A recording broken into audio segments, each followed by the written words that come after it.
सध्या आपण आपल्या देशाची परिस्थिती उघड्या डोळ्याने पाहत आहोत, कानाने ऐकत आहोत। परंतु एकेकाळी असा प्रश्न होता, आपल्या समाजाला बोलता येत नव्हतं, म्हणून अशा मुक्या समाजाचा मुकनायक म्हणून विश्वरत्न डॉक्टर बाबासाहेब आंबेडकर हे या देशाला प्रेरणा देण्यासाठी, मार्गदर्शन करण्यासाठी ते मुकनायक झाले। खरं पाहिलं तर मी बोललेलं काही लोकांना आवडत नाहीये, म्हणून ज्यांनी सूर्याला पाहिलं, ज्यांनी स्वतः विश्वरत्न डॉक्टर बाबासाहेब आंबेडकर यांनी ज्यावेळेस दीक्षा घेतली त्यावेळेस तो क्षण, ऐतिहासिक क्षण सरांनी स्वतःच्या डोळ्यांनी टिपलेला आणि त्यांचं जवळजवळ वय 85 वर्ष आहे। तर असे हे आदरणीय आचार्य रतनलाल सोनग्रा खर तर या देशाला नव्हे तर मानव जातीला दीपस्तंभासारखे प्रेरक आहेत असं आमच्यासारख्या कार्यकर्त्याला वाटतं। म्हणून आम्ही केव्हाही त्यांना सहज जरी फोन केला की सर असा असा कार्यक्रम आहे, तर ते कधीच म्हणत नाही मी वहीत बघतो, मी सांगतो, असं न करता ते डायरेक्ट हो म्हणतात। त्याला कारण त्यांनी बाबासाहेबांना पाहिलेलं आहे, त्यांना बाबासाहेब आंबेडकरांची चळवळ त्यांनी जाणून घेतलेली आहे आणि ही खरी बाबासाहेब आंबेडकरांची चळवळ आपल्या भारतीयांना सांगण्यासाठी ते या वयात सुद्धा अजिबात न थकता सातत्यानं या देशाला, समाजाला, भारतीयांना ऊर्जा देण्याचं काम ते करतायत। मी आदरणीय आचार्य रतनलाल सोनग्रा सरांना विनंती करतो, आजच्या प्रसंगी आम्हाला आपण मार्गदर्शन करावं। सगळ्यांनी टाळ्यांच्या गजरात त्यांचं स्वागत करायचं। जय भीम, नमो बुद्धाय।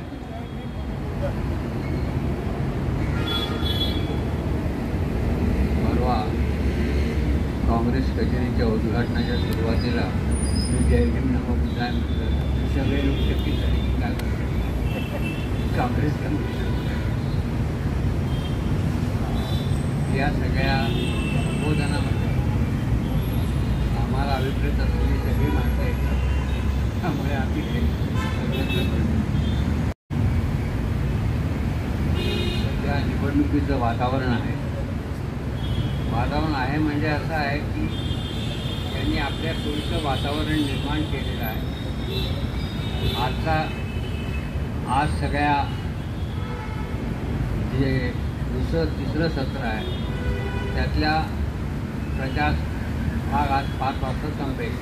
म्हणजे बारामती ज्या ठिकाणी आता महाराष्ट्रामध्ये 3-4 ठिकाणी आहे त्या 5 वाजता सगळं संपेल, पुन्हा नवीन सुरू होईल।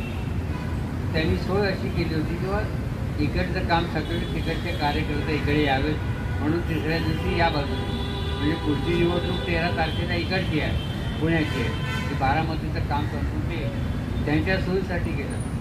पण ते जरी त्यांच्या सोयीसाठी केलं तर आपली सोय होऊन जाते, कारण त्यांना असं वाटतं की आपल्याच लोकांना माहिती आहे असं येणं किंवा जाणं, तसं होत नाही, बाकीच्यांनाही कळतं। तुम्ही जेव्हा चाणक्यनीती पुस्तक लिहिता तेव्हा फक्त तुम्हीच वाचत नाही, बाकीचेही वाचतात, दुसऱ्या देशातही लोक वाचतात, त्यांनाही वाटतं की काय सांगितलं आहे चाणक्याने, तेव्हा या सगळ्या गोष्टी करतात आणि फरक होतो। किंवा सुरुवातीला जी माणसाने कारस्थानाने केलेलं असतं किंवा हे आपल्या फायद्यासाठी आहे, पण असं होत नसतं। आज आपण स्थिती अशी पाहिलेली आहे की कुठल्याही स्थितीमध्ये पुन्हा बहुमत नाही ही स्थिती आजची सगळी दिसते.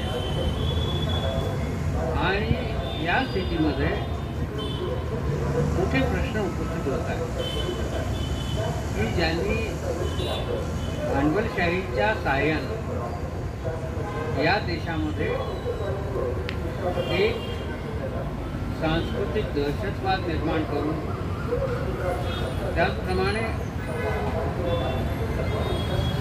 बाकीच्या लोकांची मदत म्हणजे ज्याला आपण म्हणतो की इतर अशा विभागाची खोटेपणाची मदत घेतो. चक्क जर त्यांनी जर्मनीचा इतिहास अभ्यासून हिटलरचं चरित्र अभ्यासलं आणि हिटलरच्या चरित्राप्रमाणे त्याच्या वक्तृत्वाप्रमाणे त्याच्या बोलण्याप्रमाणे सगळी कृती करतायत.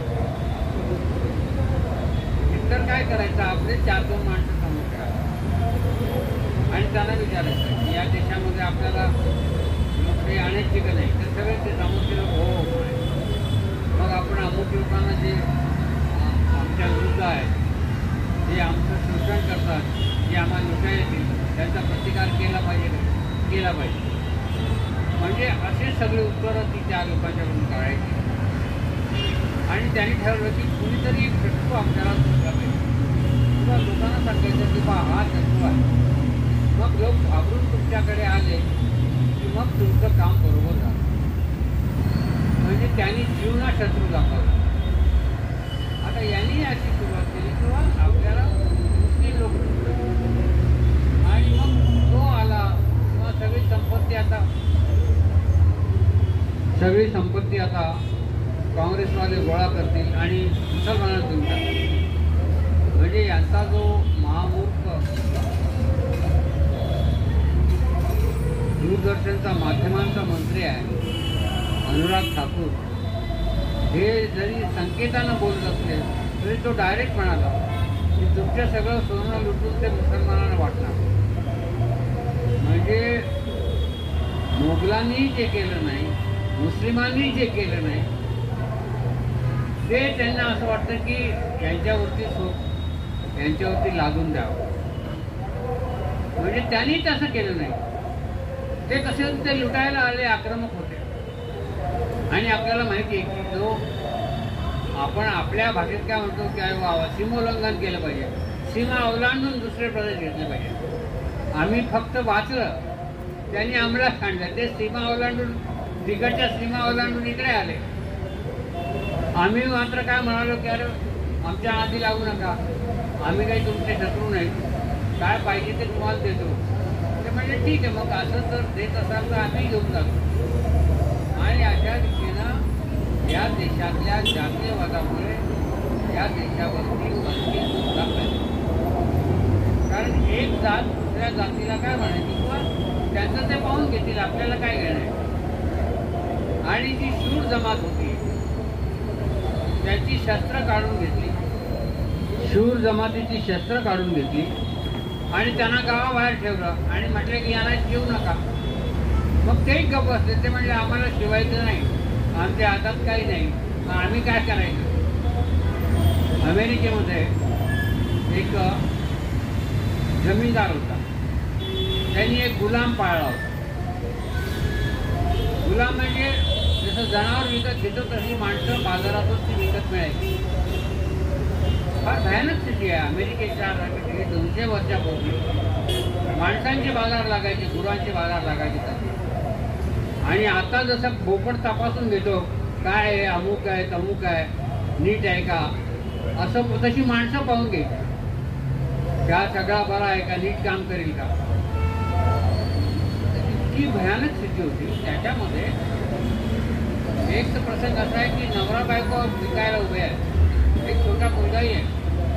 तो म्हणतो नाही नाही मी फक्त ही बाईक करी, हे नाही आहे. ती बाईक म्हणते माझ्याबरोबर माझ्या मुलाला विकत घे. म्हणजे नाही नाही मुलगा मला नको. ही जी स्थिती आहे, या स्थितीमुळे अमेरिकेमध्ये जो गुलाम ठेवला होता त्या जमीनदारानं, एके दिवशी रात्री दरोडेखोर आले आणि खूप मारायला लागले त्याला. आता हा मालक ओरडायला लागला की वाचवा वाचवा. कुणी झालं नाही. त्यांनी खूप त्याला ठोकलं आणि सगळं लुटून नेलं. सकाळी मालक त्या गुलामाला म्हणला की अरे मी रात्रभर ओरडत होतो वाचवा असं, तू का नाही आला मला वाचवायला? तो म्हणला साहेब मी वाचवलं असतं पण तुम्हीच माझ्या हातापायात बेड्या घातल्या, मी यायचं कसं? तेव्हा ह्या देशातल्या दलितांनी आणि अस्पृश्यांनी सांगितलं की अहो आक्रमक आले ठीक आहे, पण तुम्हीच आम्हाला शिवायचं नाही म्हणलं, काय करायचं काय? मग तुम्हीच मारा ना. म्हणजे मग कुणी कुणाची पर्वाच केली नाही. तुम्ही आमचं जीवन करू देत नाही नीट आणि आम्हालाच बांधून ठेवता आणि बरं म्हणता आम्हाला वाचवायला का नाही आला? ही शूरांची जमात याला अस्पृश्य करून टाकलं, त्याला मानसिकदृष्ट्या गुलाम करून टाकलं.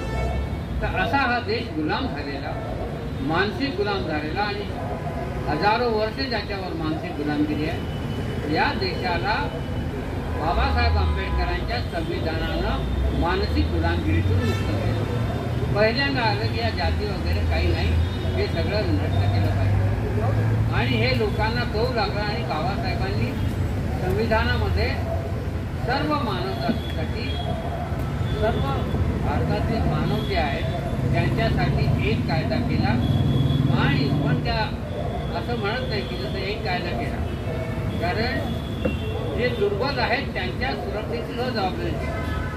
असं नाही की सगळं एकाच ठिकाणी सगळ्या गोष्टी देऊन टाकायच्या, म्हणजे सबलांनाही तेच आणि जे निर्बल आहेत त्यांना ते असं नाही. जे सबल आहेत त्यांना कमी, जे दुर्बल आहेत त्यांना जास्त, त्यांना त्याच्याबरोबर येण्याची सोय करायची. शाहू महाराजांनी जो घोड्यांचा सिद्धांत ते दाखवला होता की जी घोडी ताकदवर आहेत ती आधी जाऊन खातात, बाकी त्यांना मिळत नाही, तेव्हा त्यांच्यासाठी काही आरक्षण ठेवलं पाहिजे. हे त्यांनी केलेलं काम, हे महत्त्वाचं काम त्याच्यात आरक्षणात झालं.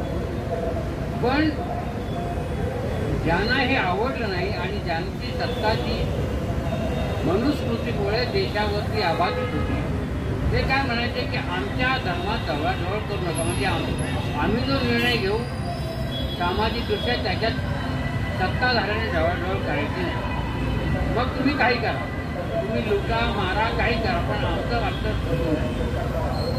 यामुळे या देशाच्या गुलामीची जी अवस्था आहे ती या स्वातंत्र्याच्या काळात नष्ट झाली आणि त्यांना एक शल्य आहे की आपलं राज्य गेलं, आपला अधिकार गेला. आपण जे काम करत होतो एकाधिकारशाही गाजवीत होतो, देशावरती गुलाम ठेवलं होतं आणि सत्ता ताब्यात ठेवली होती, ही सत्ता आता इतरांच्या ताब्यात जाणार. आपल्याला जर थोडासा उल्लेख सांगितला तर काही लोकांना आपण सांगतो की जे इंग्रजांचे विरुद्ध होते ते जणू सगळे स्वातंत्र्यवीर होते, असं नाही. कोण इंग्रजांच्या विरुद्ध कशाकरता होतं हे महत्त्वाचं. चाफेकरांनी आपल्या भावाला पत्रात लिहिलं की हे लोक आल्यामुळे यापुढे त्यांनी एक वाईट शब्द वापरला की यांचं राज्य येणार आहे, म्हणजे शूद्रांचं राज्य येणार आहे. म्हणून मी या इंग्रजांच्या विरोधात यांना बोलून टाकतो. त्यांना काही स्वराज्य स्वातंत्र्य हे नको. त्यामुळे आज देश स्वतंत्र झाला, संविधान मिळालं आणि सर्वांना हक्क मिळाला. या हक्कावरती आक्रमण करण्यासाठी दोन गोष्टी अविरत चालू होत्या. एक म्हणजे उच्चवर्णीयांची ब्राह्मणशाही आणि दुसरी या देशातील भांडवलशाही. आणि बाबासाहेबांनी या देशाचे दोन जे ज्याला म्हणतात की अभिशाप सांगितलेले आहेत, जे शत्रू सांगितलेले आहेत, त्यापैकी हे दोन्ही आहेत. आणि या दोघांनी सत्ता ताब्यात घेतली. याचं कारण असं होतं की एका रोमन कथेमध्ये असं येतं ते फार चांगले असतात, त्यांचं राज्य ते चांगलं सांभाळतात. मग ते काय म्हणतात की अरे यांचं वाटोळं करायचं आहे का, मग यांना तुम्ही एखादी मूर्ती द्या, एखादा ऑर्डर द्या, ते त्या मूर्तीची पूजा करतील आणि त्याच मरतील. आणि एकदा ते मेले की मग आपण सगळं करतो ना. आणि त्यांच्यामध्ये काही लोक असे पाठवतात की ते त्यांच्याच सामील होऊन त्यांचा ज्याला आपण म्हणतो की बुद्धिभेद करतील असे लोक पाठवतात. तशाच प्रकारची स्थिती झालेली. आता आपण पाहतो की कालपर्यंत जो समर्थन करत होता काँग्रेसचा जो प्रवक्ता आहे तो आदल्या दिवशी समर्थन करतो, दुसऱ्या दिवशी सोडतो आणि तिसऱ्या दिवशी जाऊन BJPमध्ये पट्टा घालून देतो. काल तो तिथला अध्यक्ष दिल्लीचा म्हणाला की मी फक्त पदाचा राजीनामा दिला आहे, मी काही कुठे जात नाही, आणि दुसरा दिवस उजाडला आणि तो BJP गेला. याचं कारण काय की हे इन्फिल्ट्रेटर्स ज्याला म्हणतात, हे जे आत सोडलेले लोक होते, हे हस्तक होते, हे आधीच ठरलेले ठेवले होते. आणि मग हे जेव्हा बाहेर पडले त्या रोमन कथेच्या प्रमाणे ते घोड्यामध्ये लपून येतात आणि जेव्हा जेव्हा आनंदात असतात तेव्हा ते त्यांच्यावर तुटून पडतात, तशी स्थिती आहे. तर असे लोकांची मुकाबला करणं हे फार महत्त्वाचं आहे. आणि सर्वात या ठिकाणी वाईट गोष्ट घडली ती ही अशी की जो पत्रकारितेचा मीडिया होता, म्हणजे लोक वर्तमानपत्र वाचायचे, त्यासाठी विचार करायचे, वर्तमानपत्र चेतवायचे, वर्तमानपत्रात काय आलं किंवा विश्वास ठेवायचे, तो बदलला आणि इलेक्ट्रॉनिक मीडिया आला. आता लोकांना समोर सगळं दिसू लागलं, पण समोर काय टिपायचं काय नाही हे तो कॅमेरा ठरवतो. एकाने खूप सुंदर पुस्तक लिहिलं आहे, घुमता हुआ आईना. ते घुमता हुआ आईना कुठपर्यंत जातो, तो सगळीकडे जातो, आरशासारखं दिसतं, पण काय टिपायचं आणि काय नाही टिपायचं हे तो आरसा नाही ठरवत, तो आरसा फिरवणार. तेव्हा आरसा आपलं काम करतोय, पण आरसा फिरवणारा आपलं काम करत नाही, तो डोकी फिरवायचं काम करतो. तो काय करतो की अशीच दृष्टी टिपतो. आता काल मी पाहिलं राहुल गांधी बोलताना त्याची गर्दी दाखवत नाही, फक्त असंच दाखवायचे की लाखो लोक असं ते दाखवायचे नाही. आणि इकडे काही लोक नाही, रिकाम्या खुर्च्या त्या दाखवायच्या नाही, समोरच्या आवळी दाखवायच्या, बोलणारा दाखवायचा, मागच्या खुर्च्या गायब. आणि दुसरीकडे जर समजा दाखवावंच लागलं फार जर फक्त राहुल गांधी बोलताना दाखवायचे, पण लाखो लोक आले हे दाखवायचे. तर हे सगळं कारस्थान या देशामध्ये उभं राहिलेलं आहे. आणि जे 4 स्तंभ आहेत ते स्तंभ सगळे पोखरून टाकलेले आहेत. सगळ्या ठिकाणी माणसं पेरलेली आहेत, सगळ्या ठिकाणी माणसं पोहोचवली आहेत, आणि कोणी कधी बाहेर पडायचं ऐकवेळी हेही त्यांनी ठरवून घेतलेलं. आता कसं असतं की सामान्यतः विश्वास आपण ठेवतो एखाद्या गोष्टीवर, आणि त्याच वेळी जर तुमचा विश्वासघात झाला तर काय होतं. इंदिरा गांधीच्या रक्षणासाठी ते त्यांचे सैनिक ठेवलेले होते. ज्याला रक्षणासाठी ठेवलं, जो तिच्या रक्षणासाठी आहे, त्यांनी जर हल्ला केला त्यावेळी इंदिरा गांधींचे तोंडून शब्द निघाले, हे क्या कर रहे, की अरे तुला रक्षणासाठी ठेवलेलं आणि तू हे काम करतो. म्हणजे असं जेव्हा उलटतं तेव्हा फार मोठा विश्वासघात होतो. जगातला सगळ्यात मोठा विश्वासघात श्रीलंकेमध्ये घडला. कसं घडलं की तिथले जे अध्यक्ष होते भंडार नायके, हे बुद्ध भिक्षूंच्या पाया पडायला गेले निवडून आल्यावर. आणि त्या बुद्ध भिक्षूंनी काय करावं, आपल्या झोळीतून कटार काढून त्यांच्यात फुकवतो.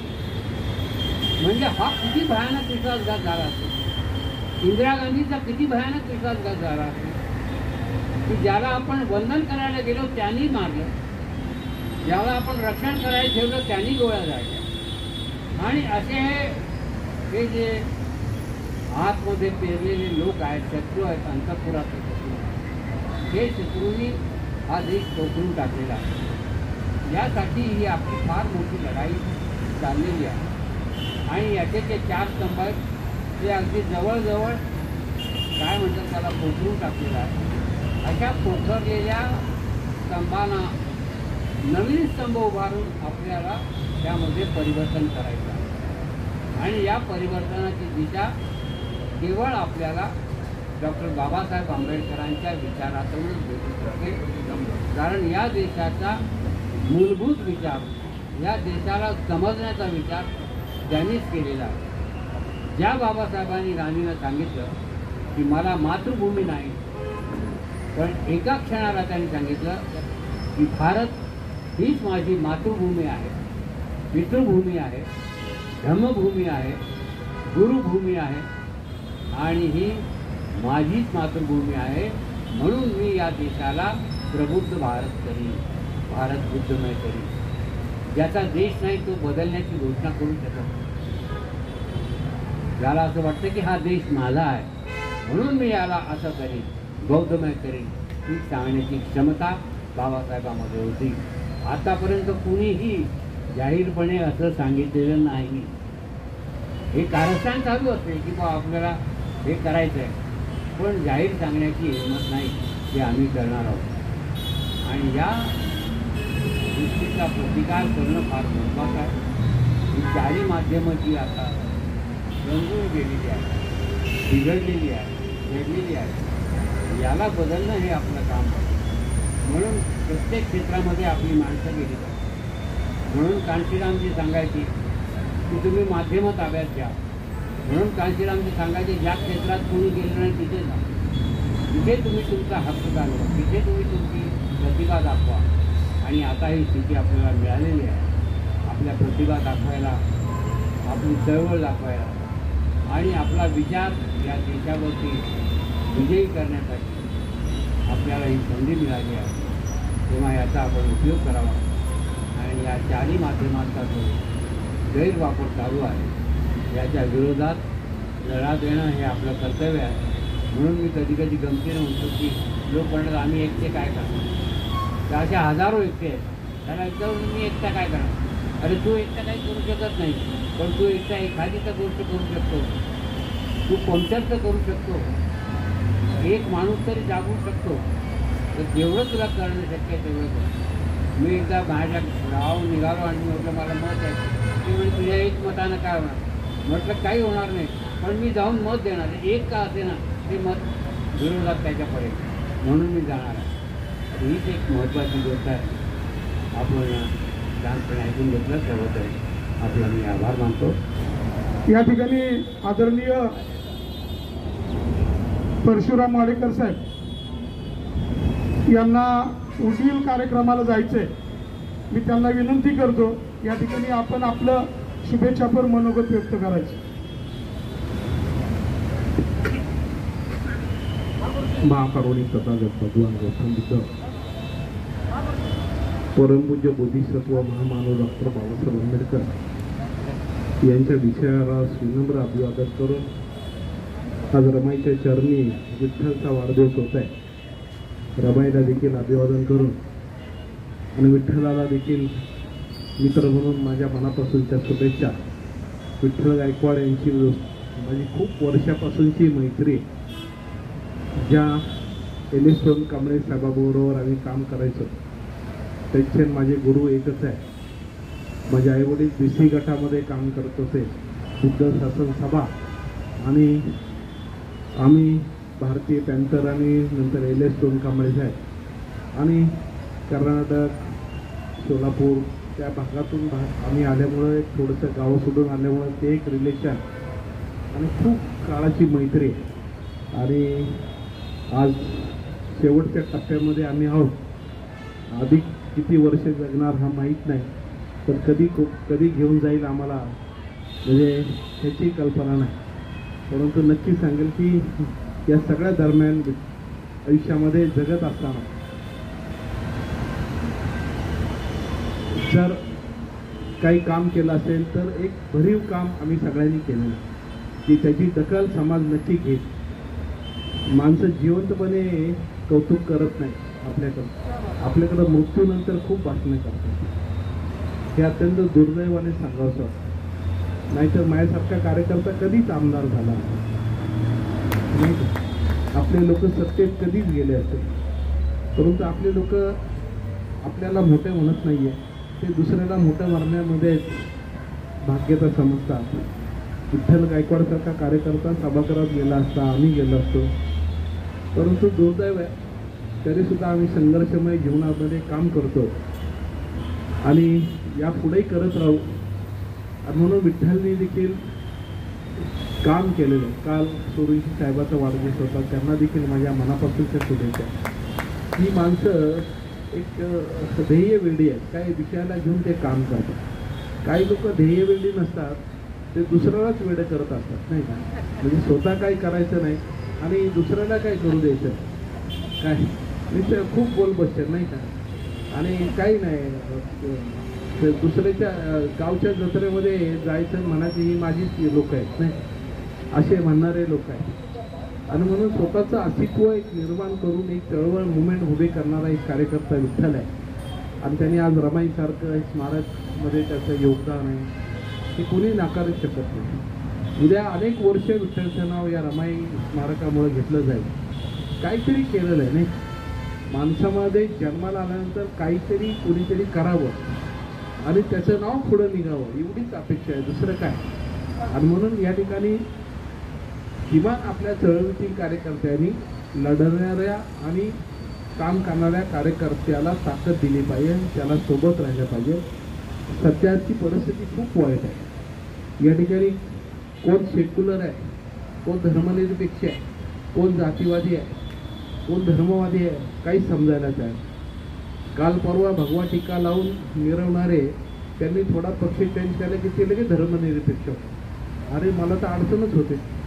काल ज्याच्याबरोबर मी भांडणं केली, ज्या भगवा मी निळा झेंडा लावल्यानंतर बाजूला भगवा झेंडा लावायचा आणि त्याच्यातून मी तर निर्माणच झालो शिवसेनेबरोबर, त्या बाळासाहेब ठाकरेबरोबर संघर्ष करता आमचा उगमच सेनेबरोबरचा संघर्ष करता.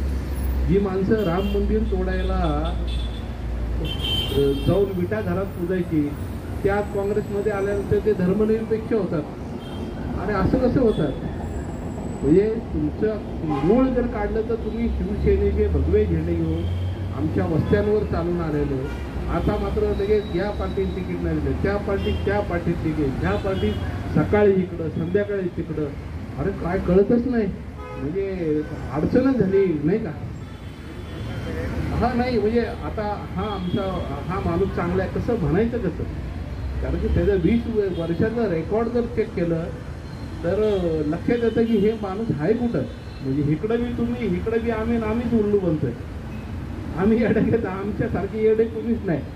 काय कोणाच्या चाललंय ना नाही का, काय लय गडबड आहे. त्यामुळं सध्या माणसं आणि व्यक्ती बघून पुढच्या काळामध्ये किमान 20-1 वर्ष हे माणसं काय काम करतात, कोणाच्या पाठीशी उभं राहावं, हा एक प्रश्न निर्माण नक्की झालेला आहे या सगळ्या ह्याच्यामध्ये. मी रतनलालजीचं भाषण खूप गांभीर्यपूर्वक ऐकत होतं. रतनलालजी खूप म्हणजे डोक्यावर पाणी गेलेलं आहे सगळ्या विषयावर. कारण की आता आम्ही तुम्हाला सगळ्याला बघत मोठे झालो आणि या सगळ्या ह्याच्यामध्ये विठ्ठल असेल, सोळुंके साहेब असेल, विठ्ठलची मुलगी असेल, त्याचा वाढदिवस, तिचा वाढदिवस आहे. आणि या सगळ्या वाढदिवसामध्ये रतनलालजी काही मुद्द्यांवर बोलत होते. माझं काम त्यांच्या मुद्द्यानं लक्षात होतं. परंतु या ठिकाणी मगाशी म्हटल्याप्रमाणे कोणाला चांगलं म्हणावं, कोणाला वाईट म्हणावं, हा एक माझ्यासमोरचा प्रश्न निर्माण झाला. आणि हा प्रश्न यासाठी निर्माण झालेला आहे की अनेक वर्ष आम्ही सगळीकडे काम करत धक्के खात इथं आलो. अजून धक्के खात कुठं जाणार हे माहीत नाही मला काय. हा आणि या सगळ्या ह्याच्यामध्ये आज आमच्यासारख्या कार्यकर्त्यांचं खूप मोठं नुकसान होत आहे नाही का. आणि ह्यामुळं मला कधी खूप वाटतंय विठ्ठल गायकवाड नगरसेवक झाला पाहिजे. आणि तो BSPच्या वतीने थांबला त्यावेळेस मी त्यांना पाठिंबा दिला होता. रिपब्लिकन पक्षाने पण मी बोललो नाही, मी त्यांच्या प्रचाराला आलो होतो. पक्ष म्हणून नाही पण व्यक्ती म्हणून आपण आता पुढे स्वीकारतो. आता पक्षाचं काही सांगायचंच सोय नाही का. म्हणजे कधी जे बाळा ठाकरे असे भाषण करायचं त्यांचं लय करामती गोष्ट आहे. आम्हाला सुचायचंच नाही. आज निवडणुका आल्या की त्यांचं भाषण लांड्यांना लय मस्ती आली. अरे बापरे असं बोलायचे ते नाही का. असं बोलले की सगळी मतं फिक्स मुसलमानाची. काय प्रचार करायचीच गरज नाही. आणि इकडं यांनी अजून दुसरं काही स्टेटमेंट केलं की संविधान धोक्याने म्हणलं की ती आमची मतं फिक्स नाही का. कधी खूप विठ्ठल मला आता समान वाटते. काल बोललो मी सगळ्या भारतात संविधान चाललंय. हा इकडून बी विरोधी बी आणि सत्ताधारी बी दोघं लोक बाबासाहेबच मानतात, हा संविधान मानतात, बसून मानतात नाही का. मला खूप आणायचं नाही तर आपण आपली ती काचेची फ्रेम घेऊन आमचं संविधान घ्या, आमचं संविधान घ्या, वाढदिवसाला घ्या, ह्याला घ्या, श्री अंबले आमचं. आम्ही आता मला लय एवढा आनंद वाटतोय की तिकडून बी संविधानाबद्दल आणि इकडून बी संविधानाबद्दल.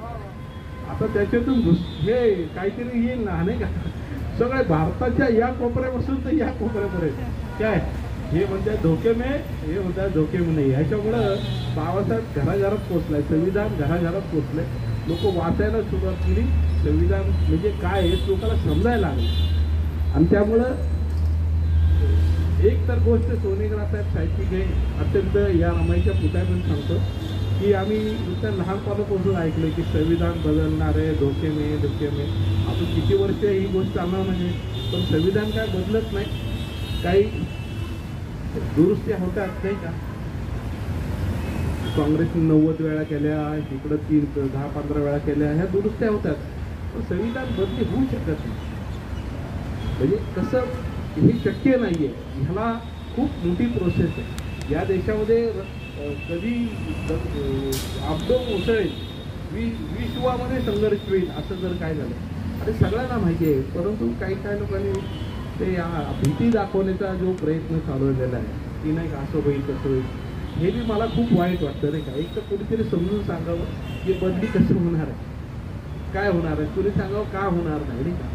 त्यामुळं संविधान हे तिथंच राहणार आहे, पुढेही अजून मजबूतीकडे जाणार आहे. आता तर मला वाटतं ते अजून भक्कम काहीतरी पुढं होईल असं माझ्यासारख्या कार्यकर्त्याला वाटतं. आणि असं काय होणार नाही, कोणामध्ये अशी हिंमत नाही आहे आणि शक्य नाही आहे. ज्या गोष्टी शक्य नाही आहे ते शक्यच नाही आहे नाही का. फक्त हे निवडणुकीतले जुमले होऊन जाणार, लोकसभा निवडणूक होऊन जाणार आणि पुन्हा आपण आहे तिथंच राहणार. तर यावर्षी 19वा वर्ष धम्मपाठ आहे. बाबासाहेबांच्या पुढे आम्ही धम्मपाठ सुरू केली, ती अशीच सुरू केली. त्याला 19 वर्ष झाले. पहाटे लोक 5 वाजता येतात. मी म्हणतो मी कुठून येतो इथं धम्मपाठ घेतो नाही. आणि लोक खूप यावर्षी इथे 19 वर्ष आहे आणि धम्मसंध्या आता आम्ही पैशांना विहार बांधलेलं आहे. खूप मोठं देखणं विहार आम्ही बांधलेलं. सगळ्यांनी येऊन पाहावं एवढं देखणं विहार आम्ही पुणे जिल्ह्यामध्ये असं विहार नाही, एवढं मोठं विहार आम्ही बांधलेलं आहे. तिथं आता विपश्यनेचे कार्यक्रम आम्ही सुरू केलेले आहेत. त्या विहारालाही त्या दिवशी आम्ही धम्मसंध्या घेणार आहोत आणि म्हणून धम्मपाठचा कार्यक्रम देखील लवकरच आपल्याकडं त्याची कार्यक्रम पत्रिका पाठवण्याची व्यवस्था करू. तो आणि 2 शब्द पुढे करतो. जय भीम, जय बुद्ध, जय भारत.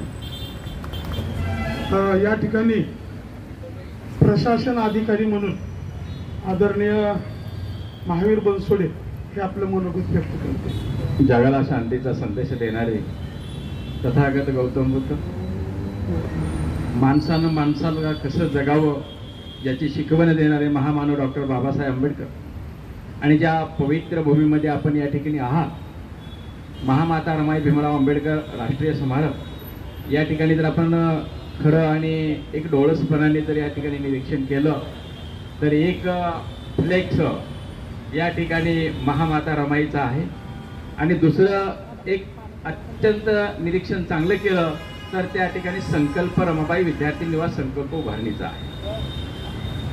हे आपण डोळसपणाने या ठिकाणी का पाहायचं आहे तर आज आपण या ठिकाणी काल त्यांचा वाढदिवस झाला. महाराष्ट्राला स्वातंत्र्य मे महिन्यामध्ये मिळालं आणि या दोघांचा जन्म मे महिन्यामध्ये झाला. तर खरं आज वाढदिवसाचं आयुष्य साधनं म्हणजे नेमकं काय? वाढदिवसाचं आयुष्य साधनं म्हणजे या ठिकाणी काहीतरी संकल्प ठेवणं, काहीतरी संकल्प करणं आणि पुढं मला जाणं, याच्यासाठी आपण हा संकल्प करतो. या ठिकाणी त्यांचीच मुलगी प्रेरणाताई गायकवाड या ठिकाणी आहे, त्यांचाही एक संकल्प या ठिकाणी आहे. पण आज विषय जो आहे, आपण आजचा जो विषय आपण या ठिकाणी प्रखरतेने मांडणार आहोत, प्रशासन जे आपण भारताचे, महाराष्ट्राचे, ग्रामपंचायतचे, जिल्हा परिषदचे जे सगळे स्तंभ असतात, खरं म्हणजे याच्या पूर्वी एक बोलायला माध्यमापुढे भीती वाटायची. मॅडम, माध्यमापुढे भीती का वाटायची तर ते माध्यम खरं असायचं. ते माध्यम जे घडले जसंच्या तसं ते समाजापुढे यायचं. म्हणून लोक घाबरायची. पण आज माध्यमापुढे लोक घाबरत नाहीत. याचं कारण असं आहे की बरेचसे माध्यम विकली गेलेली आहेत आणि म्हणून माध्यमाची भीती कुणाला राहिलेली नाही. कारण आम्ही ज्यावेळेस प्रशासनामध्ये काम करतो त्यावेळेस एखादा जर पत्रकार ग्रामपंचायतीमध्ये आला असेल, कारण हे दादाला मी ओळखतोय, मनसरला मी ग्रामविकास अधिकारी म्हणून काम केलेलं आहे. या ठिकाणी अतिशय मी जवळचं त्यांना ओळखतोय. चेहरा पाहिल्या मनसर शहर आणि बानखेले हे एक नातं जवळचं आहे. एक किस्सा आठवत असेल तुम्हाला. किसनराव बानखेले यांना आपण धोतर दिल्लीला गेलं हा एक वाक्य त्यावेळेस या ठिकाणी परिपाठ झालेलं होतं. आणि म्हणून आपण या ठिकाणी एखादा जरी पत्रकार ग्रामपंचायतीमध्ये आला, जिल्हा परिषद मध्ये आला किंवा मंत्रालयात आला तर लोक घाबरायची. कारण हे पत्रकार आपल्याला काय विचारतील, आपलं काय भांड होईल किंवा उद्या पेपरला काय बातमी लागेल याच्यामुळं घाबरायची. आणि म्हणून त्यावेळेस प्रशासन हे सज्ज असायचं. प्रशासन ही जी व्याख्या आहे डाळिंबे मॅडम, प्रशासन ही जी व्याख्या आहे फार गुळगुळीत केलेली व्याख्या आहे. तुम्ही संघटनेमध्ये काम करता आणि या वेळेस आपण जवळजवळ आपण स्वातंत्र्य मिळाल्यापासून ते ग्रामपंचायतच्या सचिवापासून ते मंत्रालयाच्या सचिवापर्यंत जो हा खेळ चालतो तो हा प्रशासनावर खेळ चालतो. तुम्हाला माहिती असेल, जर या ठिकाणी जिल्ह्याचा कलेक्टर व्हायचा असेल तर त्याला IAS परीक्षा पास व्हावी लागते. जर मंत्रिमंडळातला जर सचिव व्हायचा असेल तर त्याला IAS परीक्षा व्हावी. जर जिल्हा परिषदचा जर सचिव IAS असेल आणि त्या जिल्हा परिषदचा जर अध्यक्ष जर 4थी पास असेल तर काय अपेक्षा आपण या करणार आहे. कारण मी माझ्या उदाहरण पाहिलेले आहे. कारण या ठिकाणी बरेचसे अधिकारी 4थी पासच्या माणसाच्या हाताखाली काम करत असताना त्या माणसानं 20 वर्षे 22 वर्षे 23 वर्षे आपल्या जीवाचं रान करून ती पदवी मिळवली आणि तो जर माणूस 4थी 5वीच्या अधिकाऱ्यात अध्यक्षाखाली जर राबत असेल तर त्याच्या मनाचा अंत काय होत असेल हे आपण या ठिकाणी पाहिलं पाहिजे. कारण प्रशासन म्हणजे तरी काय आहे. आपण ज्या पद्धतीनं हे 4 स्तंभ 5 स्तंभावरी म्हणतो हे या ठिकाणी खऱ्या अर्थानं जर प्रशासन खंबीर झालं असेल तर या देशामध्ये जी राज्यव्यवस्था नीट होते. याचं एकच उदाहरण असेल. याच्या पूर्वी तुम्ही पाहिले असेल निवडणुका, याच्या पूर्वीही तुम्ही निवडणुका पाहिल्या असेल, याच्या पूर्वीचाही प्रचार पाहिला असेल. पण ज्या वेळेस या भारताचे TN शेषन आले निवडणुका त्यावेळेस खरं प्रशासन खरा काय अधिकार आहे हे त्यावेळेस कळलं. निवडणूक काय असते, आचारसंहिता काय असते आणि तेव्हापासून लोक माध्यमापुढे यायला घाबरायला लागली. त्यावेळेस दिलेली वेळ 11ची असते. अहो काही नेत्यांना भाषण करत असताना 10:30ला घाम फुटायचा. हे प्रशासनाची ताकद आहे. पण ते योग्य पद्धतीनं राबवली तर. कारण या ठिकाणी प्रशासन म्हणजे काय साधी गोष्ट नाही असेल. कारण जर एका फॅक्टरीचा मॅनेजर असेल तर त्याच्या हाताखालची जर 100 माणसं काम असेल तर त्याला प्रशासन कुशलता आपण या ठिकाणी म्हणतो. प्रशासनाचा अर्थ आहे असा वेट बिगारी करणे नाही. प्रशासन हा एक डोक्याचा भाग आहे. प्रशासन हे एक बुद्धीचा भाग आहे आणि ते राबवायचं कसं, त्याचं मॅनेजमेंट करायचं कसं हे प्रशासनाला शिकावं लागतं. आणि याच्यासाठी प्रशासन मग या ठिकाणी जिल्ह्यामध्ये 4 प्रमुख असतात. या ठिकाणी मुख्य कार्यकारी अधिकारी, या ठिकाणी कलेक्टर, पोलीस आयुक्त, या ठिकाणी असे विभागामध्ये आपण जर काम करत असेल प्रत्येकाला हा विभाग समजून घेणं हे अत्यंत महत्वाचा भाग आहे. प्रत्येकाकडे जबाबदारी दिलेली असते. जर या ठिकाणी इलेक्शनची जर जबाबदारी एक ठिकाणी झाली तर या ठिकाणी महसूल खात्यावर पूर्णतः जबाबदारी या ठिकाणी असते मॅडम. आणि हे त्याला संरक्षण देण्याचं काम हे पोलीस खात्याचं असतं. आणि म्हणून आज एवढा छोटासा स्पीकर लावायला, बरोबर आहे, एवढासा छोटासा स्पीकर आणि संविधानावर बोलायला या ठिकाणी परवानगी लागते. परंतु या ठिकाणी मोठमोठ्या सभा घ्यायला परवानगी हे आज या भारतीय राज्यघटनेचं दुःख आहे. आणि म्हणून आपण प्रत्येक जण म्हणतोय का संविधान वाचलं पाहिजे, संविधान वाचलं पाहिजे. अरे संविधान वाचलं पाहिजे पण ते वाचवायचं कोण. प्रत्येक जण म्हणतोय शिवाजी महाराज जन्मले पाहिजे, बाबासाहेब आंबेडकर जन्मले पाहिजे, रमाई जन्मली पाहिजे. पण ती माझ्या घरी नको, ती शेजाऱ्याच्या घरी जन्मली पाहिजे. मग हेच आहे, आपण संविधान वाचवलं पाहिजे, संविधान वाचवलं पाहिजे. आपण या ठिकाणी विठ्ठलदादाने एक चांगला प्रकल्प या ठिकाणी, आमचं मत फक्त आणि फक्त संविधानालाच, मग तो कुठलाही पक्ष असो, कुठलाही राज्य असो, कुठलाही नेता असो, जो आमचं संविधान वाचवेल, जो आमचं संविधान पुढे नेईल, त्याला आमचं मत. पक्षाला मत नाही, बरोबर आहे? पक्षाला मत नाही, व्यक्तीला मत नाही. जो संविधान वाचवेल, आणि संविधानामध्ये किती ताकद तुम्हाला माहित आहे. जो त्याला आपण या ठिकाणी म्हणत असतो 370 कलम हटवलं, तुम्ही बातम्या ऐकल्या असेल, पिक्चर ऐकला असेल, बरोबर आहे साहेब? या ठिकाणी 370 कलमामध्ये काय ताकद असते. ज्यावेळेस 370 कलम आपल्याला उजेडात आलं, त्याच्या वेळेस आपापले मोठमोठे तज्ञ, आपण माझ्यासारखे, तुमच्यासारखे 370 कलम काय बाबा, 370 काय बाबा, हे वाचायला लागले. आणि मग त्यावेळेस कळलं की अरे हो, कारण या ठिकाणी पहिल्या कलमापासून 395 कलमापर्यंत, पहिल्या कलमापासून 395. पण माझी एक खंत आहे साहेब, संविधान वाचलं पाहिजे, संविधान वाचलं पाहिजे आपण म्हणतो, पण या ठिकाणी विठ्ठलदादा आपण सर्वे केला आहे. आपण या ठिकाणी सर्वे करता, आपण या ठिकाणी सर्वे करत असताना आपण सांगितलं घर तिथं संविधान, घर तिथं संविधान. याचा अर्थ आहे काय? कारण आपण संविधानावर बोलतो, संविधानावर भाषण करतो, पण मला सांगा किती लोकांच्या घरी संविधान आहे? हा एक प्रश्न पडलेला आहे. बरं, संविधान आहे तर आहे, ते कधी आपण उघडून पाहिलंय का?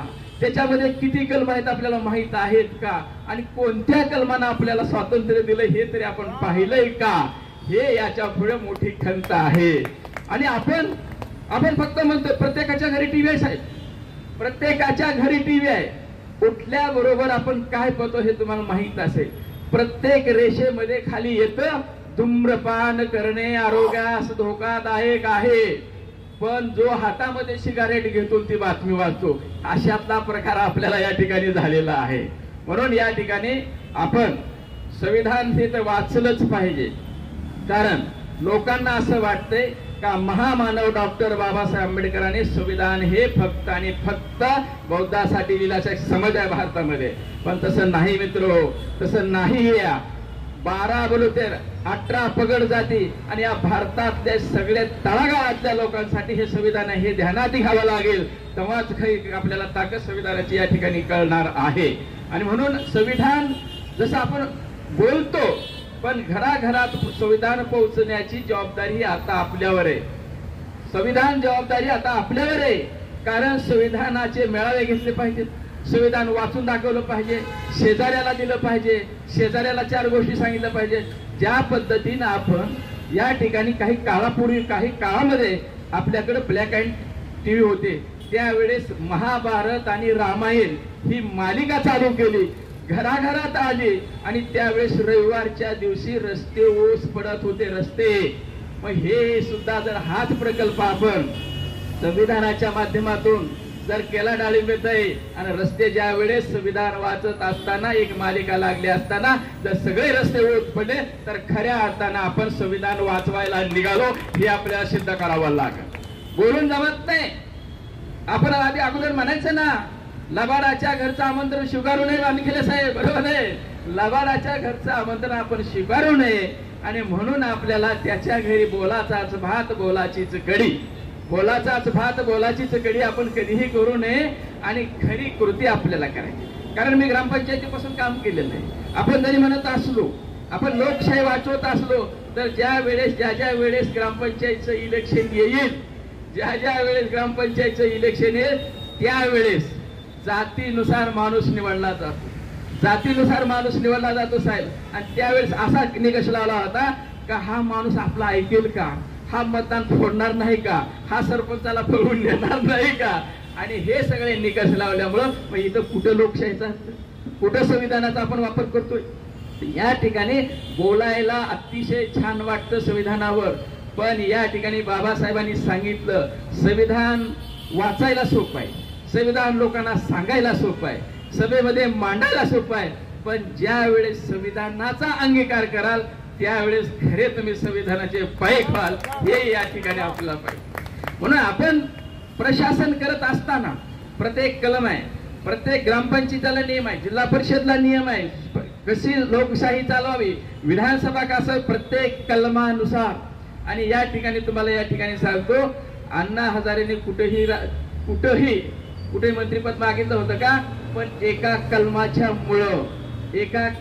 मुळे माहिती अधिकाऱ्यांना आणि सगळा महाराष्ट्र हादरवून टाकला. ही प्रशासनाची किंमत आहे, ही प्रशासनाची ताकद आहे. आणि म्हणून जेवढा आपण संविधानाचा अभ्यास करू त्यावेळी ज्या माणसाला संविधान कळेल तो ताट मानेनं या ठिकाणी उभा राहिल्याशिवाय राहणार नाही. आणि म्हणून आपल्याला या ठिकाणी प्रशासन समजून घेत असताना प्रशासनाच्या बाबी आपल्याला समजून या ठिकाणी अतिशय चांगल्या पद्धतीने घ्याव्या लागतील. मारू नका, ते काही करणार नाही, फक्त बाजूला टाका.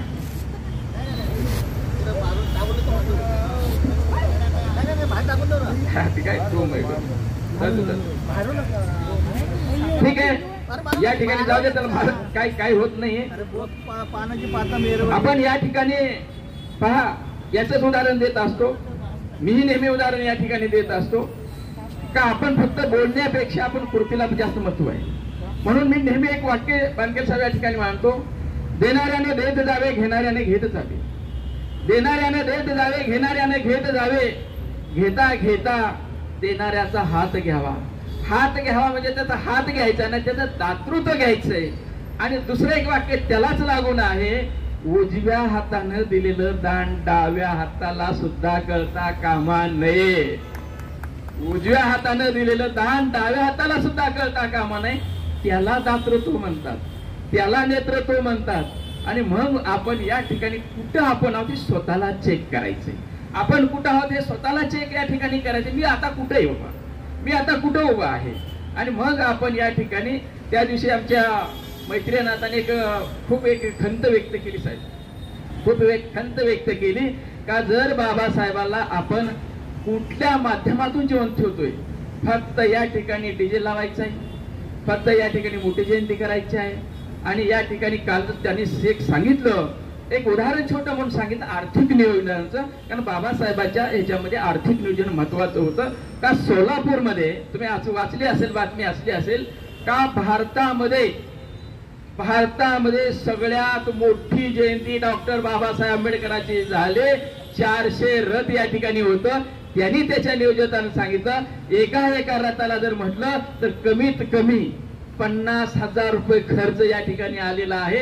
आणि मग किती कोटी झाले तुम्ही सांगा. आणि त्यांनी सांगितलं तर एवढ्या लोकांनी विचार केला असता, एवढे लोक एकत्र आले असते तर 2 मेडिकल कॉलेज त्याच्यामध्ये उभे राहिले असते. 2 मेडिकल.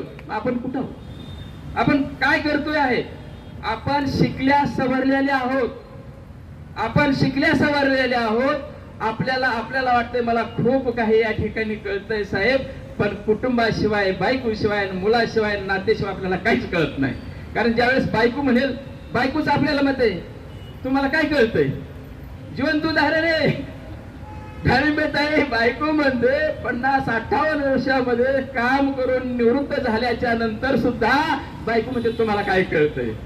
अहो विठ्ठलराव गायकवाड, तुम्ही या ठिकाणी रात्र दिवस झोपता, या ठिकाणी राहता, तुमच्या बायकोनी सुद्धा हाच प्रश्न जर तुम्हाला उपस्थित केला तर तुम्हाला काय कळतं तिथं झोपून? हे स्वतःला चेक करायची गरज आहे.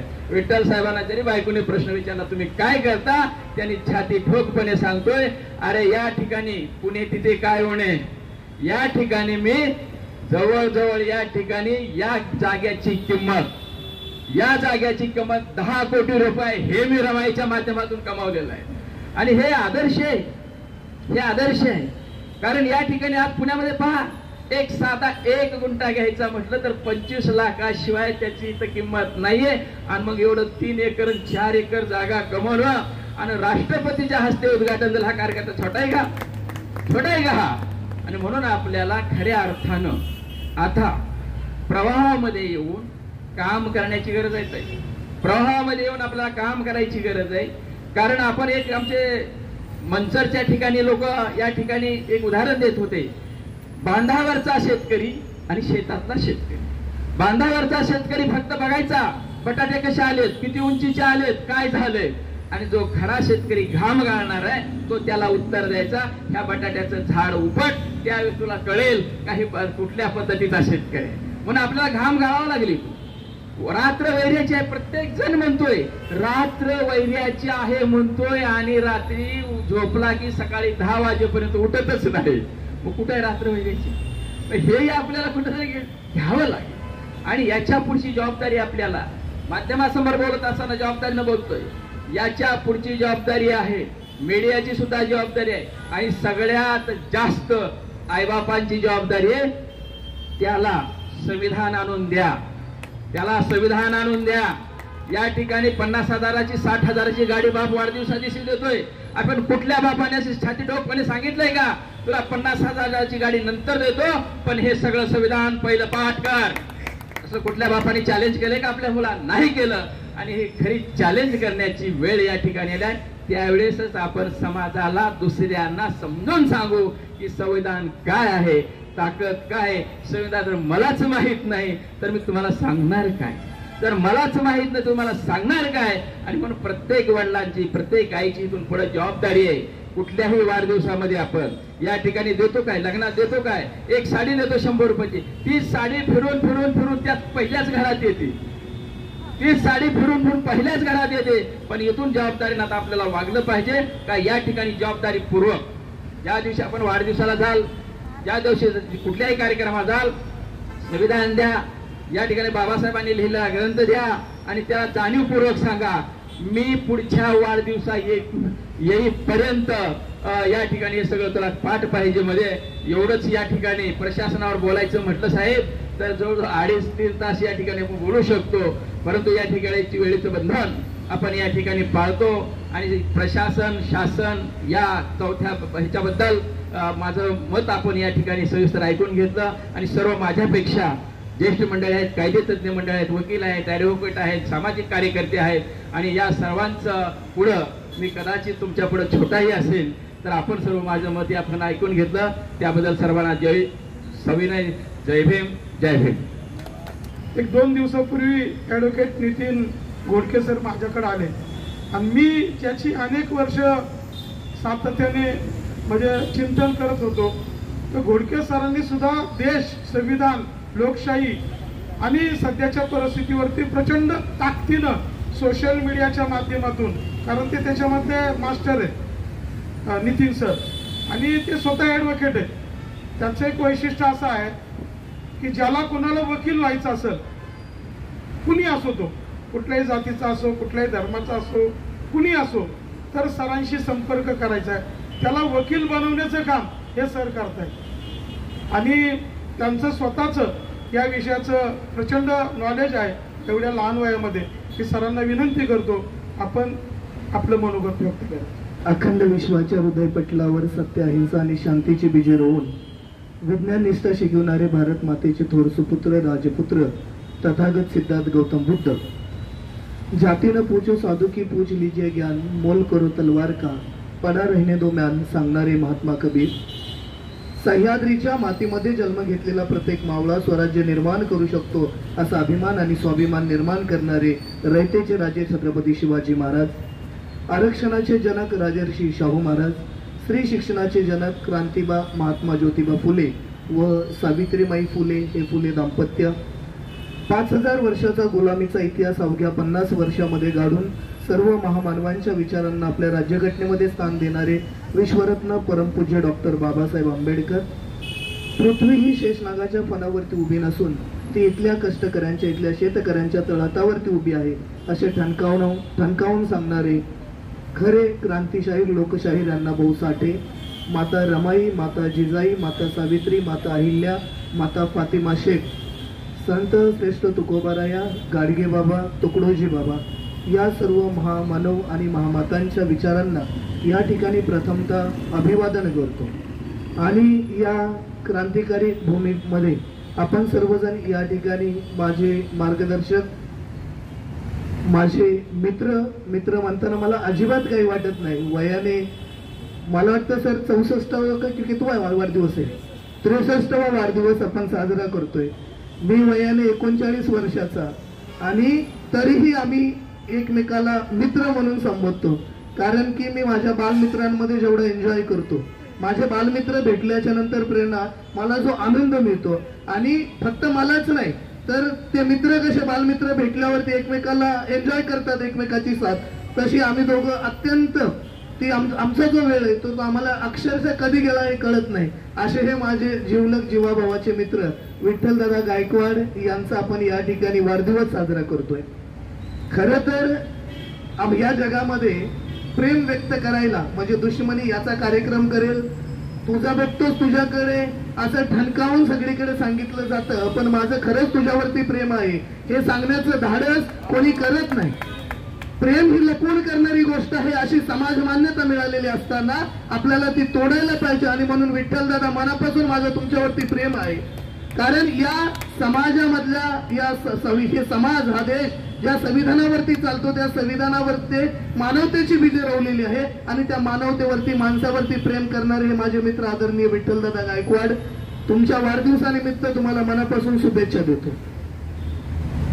विचारपीठावरती उपस्थित असणारे सर्वच मान्यवर आणि दुसरे ज्यांचा वाढदिवस आहे अशी त्यांची मुलगी. खरं तर प्रेरणा, जेव्हा मी सोबत असतो, मी मागे पण पूर्वी म्हटलेलं आहे की चळवळीला वाहून घेतलेली जी माणसं असतात ना सर, तर ते कुटुंबाकडे बघत नाही. कोणीतरी मगाशी एक शब्द वापरला की कुटुंब म्हणजे तुळशीपत्र ठेवल्यात कुटुंबावरती, पण मी तुम्हाला ठणकावून सांगतो की विठ्ठलदादाने कुटुंबावरती तुळशीपत्र ठेवलेली नाहीत. ते जरी समाजाचं 24 तास काम करत असतात तरी त्यांच्या मनामध्ये, त्यांच्या हृदयामध्ये, त्यांच्या कामामध्ये त्यांची पत्नी, त्यांचा मुलगा आणि त्यांच्या मुलीचे सतत विचार असतात. त्यांच्या भविष्याबद्दल विचार करण्याची त्यांच्या मनामध्ये तळमळ असते आणि त्या पद्धतीने ते कामही करतात. आणि त्यामुळे त्यांची जी लाडकी लेक आहे, खरं तर आम्ही भेटल्याच्या नंतर तुझ्या गप्पा मारायचा काहीच संबंध नाही, पण तरीही आमच्या चर्चेमध्ये आम्ही जर 10 मिनिटं जरी भेटलो तरी त्याच्यामध्ये प्रेरणा असते. आणि त्याच्यामुळं अशा या त्यांच्या लाडक्या लेकीला खूप साऱ्या शुभेच्छा देतो. तुझं भविष्य अत्यंत उज्ज्वल आहे, तुझी जिंदगी बहुत बडी है, आगे है. त्याच्यासाठी तुला त्यांच्यासारखं ध्येय ठेवून सतत कार्यरत राहून तुझं आयुष्य घडवायचंय, आणि त्यासाठी आम्ही सर्वजण मंडळी तुझ्या सोबत आहेत. तुला खूप साऱ्या शुभेच्छा देतो. विठ्ठलदादांसोबत बोलत असताना आणि आता मामांचं भाषण झालं आणि मामा भाषणामध्ये म्हणले की विठ्ठलदादा घडवण्यामध्ये माझं काहीच नाही.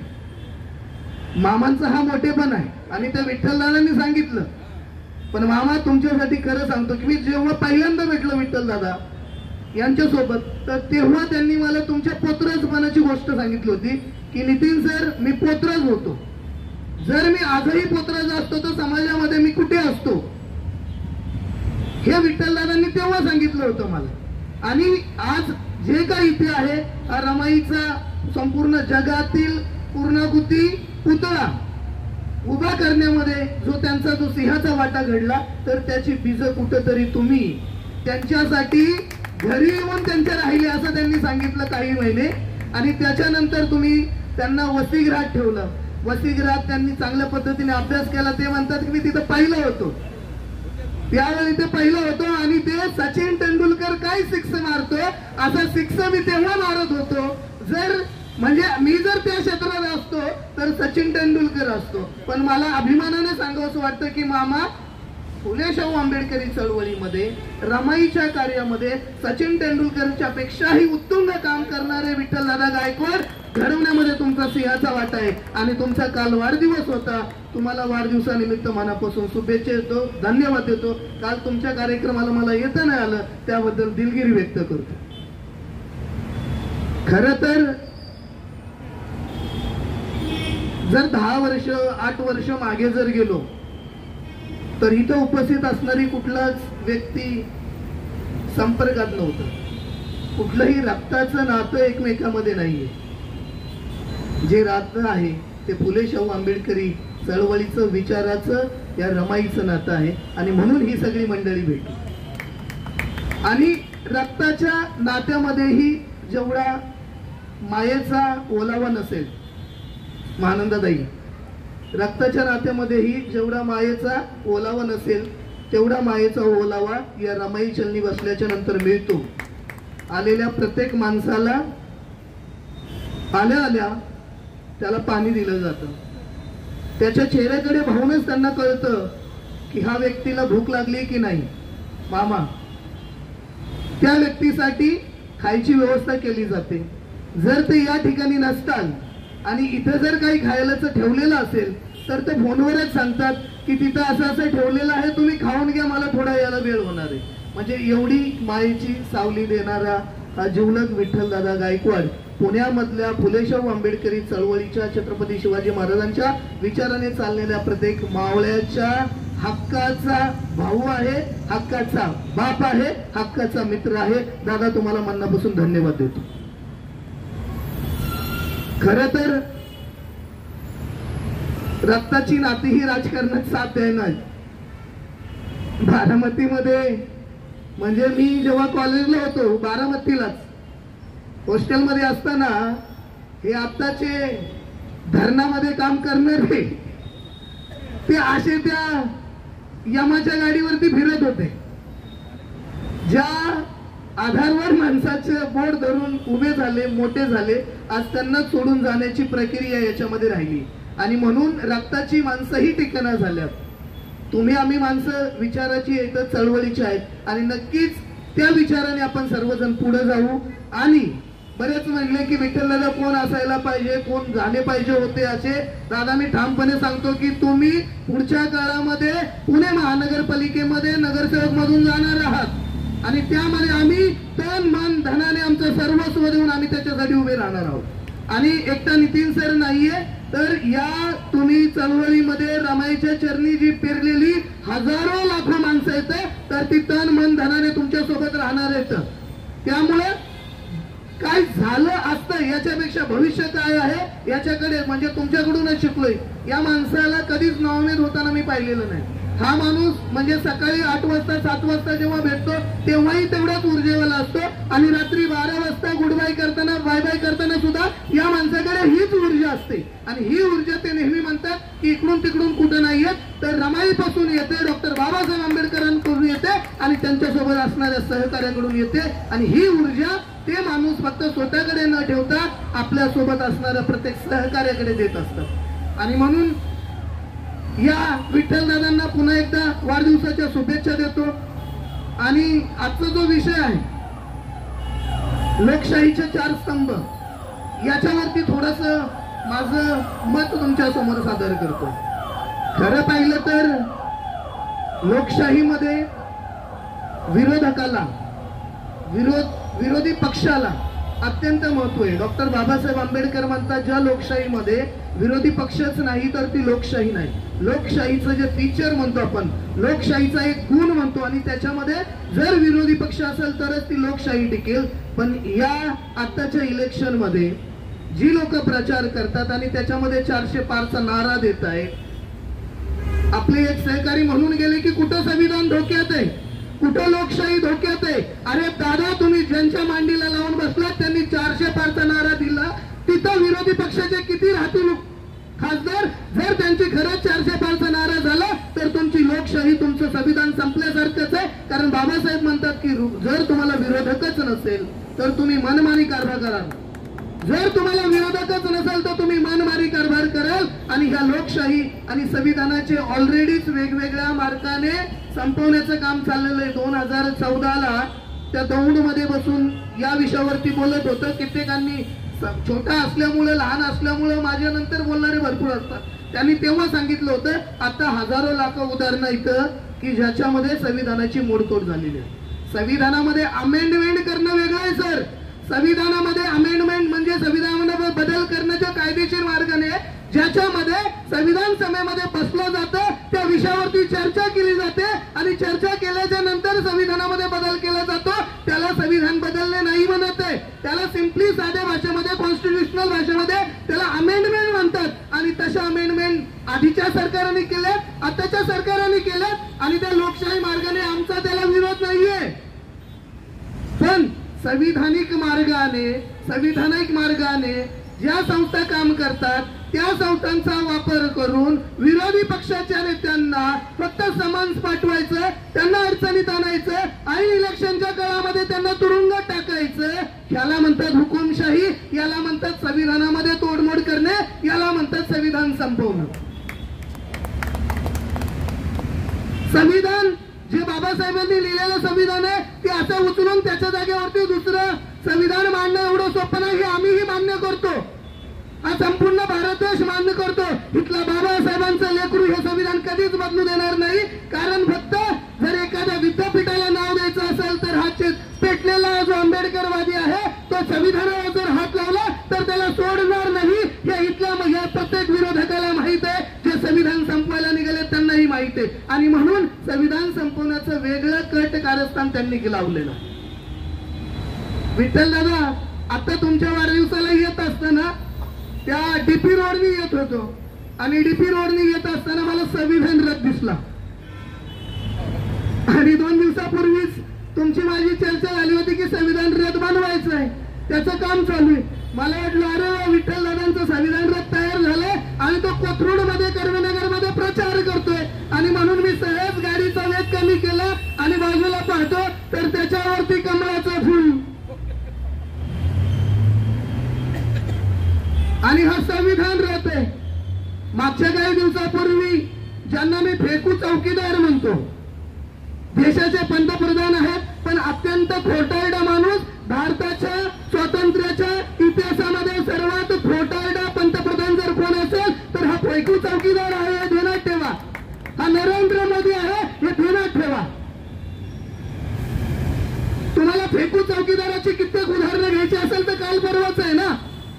म्हणजे जे इलेक्ट्रॉल बॉन्ड बद्दल जे चर्चा झाली, इलेक्ट्रॉल बॉन्ड मध्ये चंदादो गंडालो हा जो टॅग वापरला गेला, याच्यामध्ये सर काय दुसरं म्हणजे साधं ज्या लसी सर कोविड साठी वापरल्या गेल्या, ज्या लसी कोविड मध्ये वापरल्या गेल्या त्या लसी बनवणाऱ्यांना जे कॉन्ट्रॅक्ट दिलं आणि हा डेटा आला, त्या डेटामध्ये असं सरळ सरळ दिसलं त्यांनी या पक्षाला डोनेशन दिलं आणि दुसऱ्या काही दिवसामध्ये त्या पक्षाच्या खात्याकडून अमाऊंट त्या लोकांच्या करोड रुपयाची ट्रान्सफर झाली. या माणसांनी 50 कोटीपेक्षा जास्त कोटी फक्त त्यावेळीच या लोकांनी त्या अकाउंटला ट्रान्सफर केलं. जेव्हा पीएम मोदी या सिरमच्या इन्स्टिट्यूट मध्ये आले होते सर, माझा मित्र तिथं काम करतो, तो मला म्हटला नितीन सर हा माणूस आहे ना, जी ताजी लस तयार झाली ना तर ती लस प्यायला आलाय. मी त्या मित्राला तेव्हाही म्हटलं होतं की दादा हा माणूस लसीचा नाहीये, हा सामान्यांचा नाहीये, हा आरोग्याचं काळजी करणारा माणूस नाहीये, हा जे मोठे भांडवलदार आहेत, जे कारखानदार आहेत यांचा माणूस आहे. आणि इथं तो दुसरा तिसरा काय नाही आला, तुमची डील करायला आला. तुम्ही त्यावेळेचा थोडासा विचार करा लोंढे साहेब, तो काळ कोणता होता, ती वेळ कोणती होती. त्या वेळेला अक्षरशः दवाखान्यामध्ये लोकांना ऍडमिट करायला जागा नव्हत्या. त्या वेळेला उत्तर प्रदेश मधल्या भागामधून अक्षरशः लोकांना जायला जागा नव्हत्या. नदीच्या पाण्यामध्ये मृतदेह वाहत चालले होते. आणि आजही सोशल मीडियामध्ये जर तुम्ही जाऊन पाहिलं तर अक्षरशः लाईनीच्या लाईनी त्या मातीमध्ये वाळूमध्ये पुरलेले मृतदेह होते. त्या काळामध्ये हा नरेंद्र मोदी नावाचा फेकू चौकीदार या सिरम मध्ये येऊन तुमच्या आमच्या जीवाची सौतेबाजी करत होता. म्हणजे ही जर लस तुमची आम्ही घेतली तर तुम्ही आम्हाला किती द्याल अशा पद्धतीची चर्चा त्या ठिकाणी करत होता. हे समजून घेणं गरजेचं आहे. याला तुमची आमची काळजी नाहीये. आणि म्हणून अशा या फेकू चौकीदाराला घरी बसवलं पाहिजे. फक्त सिरमच नाही, अशा कित्येक म्हणजे रेमडेसिवीर नावाची रेमडेसिवीर जी लोकांचा जीव वाचवत होती असं म्हणत होते, त्याची किंमत लाख, 1.5 लाख, 2 लाख.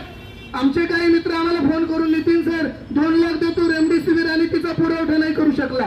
सर मेडिकल क्षेत्रामध्ये रिप्रेझेंटेटिव्ह असतात, ते प्रत्येक मेडिकलमध्ये प्रत्येक डॉक्टरकडे भेटतात. त्याचं प्रचंड मोठं जाळं असतं आणि ते जाळं अनियंत्रित नाहीये, ते प्रचंड नियंत्रित आहे. पण हा फेकू चौकीदार मात्र ते नियंत्रित करू शकला नाही. ही त्याची हार आहे. आणि त्याच्या नावावरती फक्त तुम्हाला आम्हाला थाळ्या आणि टाळ्या वाजवायला सांगितल्या आणि लोकांना मूर्ख बनवलं. हे तुम्हाला आम्हाला समजून घेतलं पाहिजे. आणि म्हणून अशा कित्येक कंपन्या आहेत की त्या कंपन्यांकडून म्हणजे साधं आहे याच्यामध्ये की जर एका कंपनीवरती ताई धाड पडली एका कंपनीवरती ताई धाड पडली की दुसऱ्या 4-5 दिवसामध्ये त्या कंपनीच्या अकाउंटवरून यांच्याकडे पैसे ट्रान्सफर झाले डोनेशन. ह्याला चंदा दो धंदा दो म्हणतोय. काही ठिकाणी आज मामा चंदा दिला, आज डोनेशन दिलं की पुढच्या काही 4-5 दिवसामध्ये त्या कंपनीला मोठं कॉन्ट्रॅक्ट मिळालेलं आहे. आणि मी असं म्हणायचं बोलत नाही, हा डेटा गुगलवरती आहे, कोणी सर्च करा तो त्याच्यामध्ये सापडेल. आणि ज्याला खूपच डिटेल त्याची पाहिजे असेल, त्याची लिंक माहिती, तर माझे व्हिडिओ मी दादा केले, त्याच्यामध्ये सगळं दिलेलं आहे. म्हणजे अशा पद्धतीचा हा फेकू चौकीदाराला का म्हणतोय, तर हे सगळ्या फेकाड्या गोष्टी या ठिकाणी चालवल्या आहेत. आणि तोच माणूस म्हणतोय की बाबासाहेब स्वतः आले तरी संविधान संपवू शकणार नाही. आता बाबासाहेब येणार नाहीयेत, पण दादा बाबासाहेबांची लेकरं आहे तिथं, आणि ते खरंच संविधान संपवू देणार नाहीत, हे ध्यानात ठेवतो. दुसरं फेकू चौकीदाराने आता कांद्याचं निघालं. सर, कांद्याचं साधं आहे की कांद्यावरती निर्यात बंदी होती. ती निर्यात बंदी असल्यामुळं कुठलाही शेतकरी तो कांद्यात निर्यात करू शकत नव्हता. आणि त्यामुळे अक्षरशः कवडी मोल भावाने शेतकऱ्यांनी अत्यंत कष्टाने, अत्यंत घाम गाळून, आया बाया लेकी त्या शेतामध्ये राबून जो कांदा बाहेर काढला, तर त्याला भाव नव्हता अक्षरशः. आणि ह्या इलेक्शनच्या काळामध्ये मात्र काही त्या गुजरात मधले जे व्यापारी आहेत त्या व्यापाऱ्यांनी दबाव टाकला, सेटलमेंट केली, आणि काही दिवसापूर्वी 2000 मेट्रिक टन कांदा परदेशामध्ये निर्यात करायचं ठरवलं. संपूर्ण भारत देशामध्ये, विशेषतः महाराष्ट्र आणि बेंगलोर म्हणजे कर्नाटकामध्ये कांद्याचं उत्पादन जास्त आहे, पण तिथली बंदी न उठवता फक्त गुजरात मधला 2000 मेट्रिक टन कांदा निर्यात करायचं त्या माणसांनी जाहीर केलं. त्याच्यामध्ये ते जेव्हा मार्केटमध्ये आलं, आणि महाराष्ट्राचं इलेक्शन आता चालूच आहे काही भागांमधलं, आणि हे जेव्हा याचा सोशल मीडियामध्ये प्रचंड उद्रेक झाला, शेतकरी रस्त्यावरती आला, आणि तेव्हा या फेकू चौकीदाराने घाबरून संपूर्ण देशामध्ये कांदा निर्यात बंदी उठवली, अशा पद्धतीच्या खोट्या बातम्या पसरवल्या. आणि त्या अक्षरशः ते जो खोट्या बातम्या मी का म्हणतोय, फेकू चौकीदार का म्हणतोय, तर हे मागच्याच काही महिन्यापूर्वी त्यांनी हे आदेश काढलेले आहेत. आणि त्याच्यामध्ये जो जुना डेटा आहे, तो जुना डेटा काढून 99,000 मेट्रिक टन कांदा निर्यात करायचं अशा पद्धतीचं जाहीर केलं. हे अक्षरशः खोटं होतं. याचा कोणत्याही शेतकऱ्याला फायदा होणार नाहीये, कारण ज्या व्यापाऱ्यांकडे जो स्टॉक मध्ये ठेवलेला कांदा आहे तोच कांदा फक्त बाहेर जाणार होता, शेतकऱ्याचा फायदा होणार नाही. आणि म्हणून शेतकऱ्याच्या लेकरांच्या टाळूवरचं लोणी खाणारा, कष्टकऱ्यांच्या लेकरांच्या टाळूवरचं लोणी खाणारा, जीएसटीच्या माध्यमातून अक्षरशः पेन्सिल वरती जीएसटी लावून, पेन्सिलवरती 12 ते 18% जीएसटी लावून या माणसाने गरिबाचं शिक्षण, गरिबाचं जगणं महाग केलेलं आहे. अशा माणसाला या निवडणुकीमध्ये कसं साथ दिली पाहिजे हे प्रत्येक कार्यकर्त्यांनी समजून घेतलं पाहिजे. आणि म्हणून खरं तर लोकशाहीमध्ये हा विषय खूप महत्वाचा आहे, आणि म्हणून या विषयावरती मी तुमच्या संवाद साधला. आपणही सर्वांनी या ठिकाणी माझे 2 शब्द ऐकले, त्याबद्दल मनापासून धन्यवाद व्यक्त करतो. आपण सर्वांनी ऐकलं, आणि विठ्ठल दादा, त्यात मामा आणि प्रेरणा या तिघांनाही वाढदिवसाच्या पुनश्च एकदा लाख शुभेच्छा देतो. धन्यवाद. जय भीम, जय संविधान. धन्यवाद. महाकरुणिक तथागत सिद्धार्थ गौतम बुद्ध, परमपूज्य बोधिसत्व डॉक्टर बाबासाहेब आंबेडकर, महामाता रमाई यांच्या विचारांना प्रथम अभिवादन करतो. डॉक्टर बाबासाहेब आंबेडकर म्हणाले होते की जागृतीचा विस्तव भिजू देऊ नका. आणि माझ्या मते हा जागृतीचा विस्तव न विजू देण्यासाठी आपल्या महाराष्ट्रामध्ये जे निवडक काही लोक आहेत, खऱ्या अर्थानं बाबासाहेब आंबेडकरांना शिकलेल्या किंवा मोठ्या हुद्द्यावर असलेल्या लोकांकडून खूप अपेक्षा होत्या. ते एकदा म्हणाले होते नानकचंद ऋतूला की मी एकटा शिकलो तर मी एवढं समाजाचं काम करू शकलो, आता माझ्यामुळे अनेक लोक शिकत आहेत, तर ते किती काम करतील, असा एक बाबासाहेबांना त्या काळामध्ये विश्वास होता.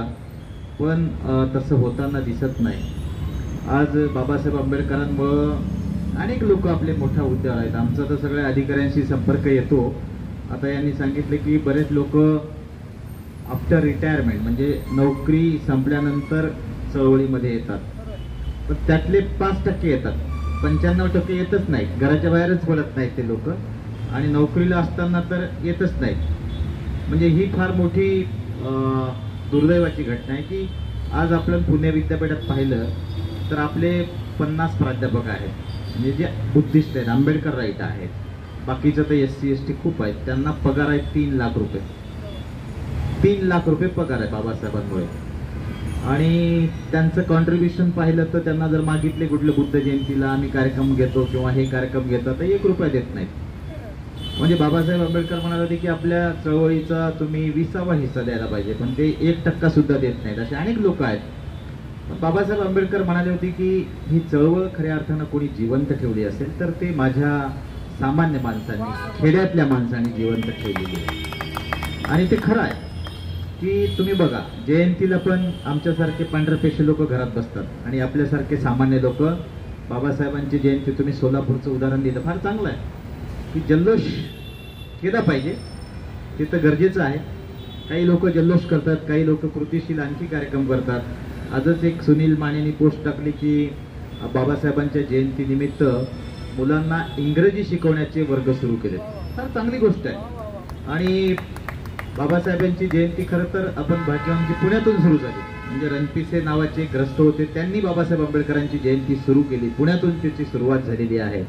आणि आज 125 देशामध्ये बाबासाहेब आंबेडकरांची जयंती साजरी होते. खरं तर ही चळवळ जिवंत गायकवाड साहेबांसारखे लोक सातत्यानं काम करतात.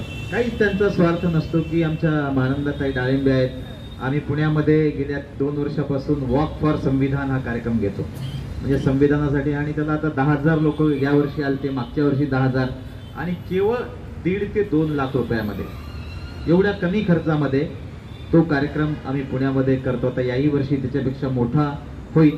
प्रत्येक जण माणूस आपापल्या पद्धतीनं काम करतो, तो सामान्य माणूस करतो, म्हणजे गायकवाड साहेबासारखा माणूस करतो. पण ज्यांना 3 लाख पगार आहे, 5 लाख आहे, 2 लाख आहे, ते मात्र घरी बसतात. ही फार मोठी शोकांतिका आहे. आपल्यासारख्या लोकांना त्यांना घरातून बाहेर काढलं पाहिजे. अरे तू बाबासाहेबांमुळे आहेस. बाबासाहेबांच्या संदर्भात मी ते विनायक पवार, एक बंजारा समाजाचा कवी, फार चांगली त्यांची कविता मी नेहमी माझ्या भाषणामध्ये सांगतो. डोळ्यावर म्हणजे अंगावर शहारे येतात. मी आता 25 डिग्र्या घेतल्या, मी तर घेतल्यात, पण माझ्यामुळं आणखी 10 लोक PhD झाले. अनेक लोकांना आपण मदत करतो. अनेक महाराष्ट्रातले सगळे IAS अधिकारी मला ओळखतात, सगळ्या जाती धर्माचे, सगळ्या महाराष्ट्रात कुठेही गेलं तर सगळे अधिकारी ओळखतात, कारण आम्ही यशोदाच्या माध्यमातून त्यांना ट्रेनिंग देतो. आणि खूप लोक जोडलेत मी. माझ्यावर एक पुस्तक निघालं, मानवी संबंधाचा बादशाह, त्याच्यात 50 IAS IPSनी माझ्याबद्दल लिहिलं. 200 लिहू शकता. तर आम्ही जेव्हा मी पुण्यात आलो यशोदामध्ये 20 वर्षापूर्वी, मला पुण्याबद्दल काही माहीत नव्हतं, खेड्यातून नांदेडमधून आलो. तर पुण्यामध्ये जेव्हा यशोदात आलो तर जय भीम कोणीच म्हणायचं नाही, कारण मराठवाडा आणि विदर्भामध्ये जोरात जय भीम म्हणतात. आमच्या ऑफिसमध्ये आहेत ते सगळे ब्राह्मण आहेत, बुद्धिस्ट 2-4 लोक होते, ते सगळे ब्राह्मण स्वतःला समजतात सगळ्या याच्यामध्ये. पण आम्ही कट्टर जय भीम करतात. मला सांगायला आनंद वाटतो की माझ्या ऑफिसमध्ये आता लोक जे म्हणजे मिलिटरीमधले रिटायर्ड जे गेटला असतात ते जोरात जय भीम म्हणतात आम्हाला. मी पण जोरात जय भीम म्हणतो. सगळे त्यांना माहिती आहे बबन जोगदंड साहेब आपले जय भीम आहेत, शिपाई, झाडूवाले, ते लोक माझ्याकडे जय भीम करतात. ना वाटते की आपला माणूस आहे इथं जय भीमवाला, त्यांना एक अभिमान वाटतो. आणि आम्ही कोणाच्या बापाला घाबरत नाही, जोराने जय भीम. कुठल्या ऑफिसमध्ये बरेच लोक हळून जय भीम करतात, किंवा कोणाला कोणी जय भीम म्हणलं तर बोलतच नाही, हा बोला म्हणतात. आम्ही कोणाला बाबासाहेबांमुळे आपण आहोत. काल एक प्राध्यापक मला भेटले, त्याच्या बायकोनी म्हणजे घर बांधलं नांदेडमध्ये मोठं, आणि एक PSI मुलगी आली त्यांच्याजवळ, म्हणली झेंडा कशाला लावता घरावर, तुम्हाला वादविवाद झाला तर अटक होईल, नोकरी जाईल. ती म्हणली बाबासाहेबांमुळे नोकरी काय, आमचा जीव जलत गेला तरी चालेल, नोकरी काय सांगतेस तू. म्हणजे असे काही लोक स्वाभिमानी आहेत. खरं तर बाबासाहेब नसते तर फार आपलं काय झालं असतं याचा विचार करत नाहीत लोक. ती जाणीव सगळ्यांना पाहिजे, पण ती नसते जाणीव बऱ्याच लोकांना.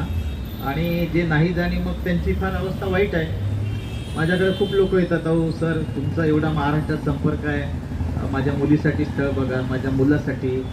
40-40 वर्ष मुलांचे वय झाले, मुली मिळत नाहीत, अवस्था वाईट आहे. समाज नंतर रिटायर्ड नंतर कुत्र विचारत नाही त्यांना. अरे तुम्ही समाजात आहात तेव्हा तुम्हाला काम करण्याची फार संधी आहे. लोक डोक्यावर घेतात आपलं. म्हणजे बाबासाहेब आंबेडकरांनाही कधी वाटलं नसेल की माझ्या माघारी हा समाज माझ्यासाठी एवढं काम करेल.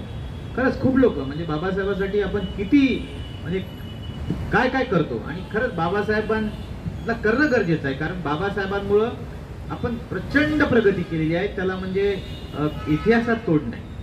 आणि म्हणून आता तुमचं कौतुक केलंच पाहिजे की इथं एवढं तुम्ही स्मारक उभं केलं रमाईचं. आम्ही रमाईच्या वनंद गावाला जाऊन आलो.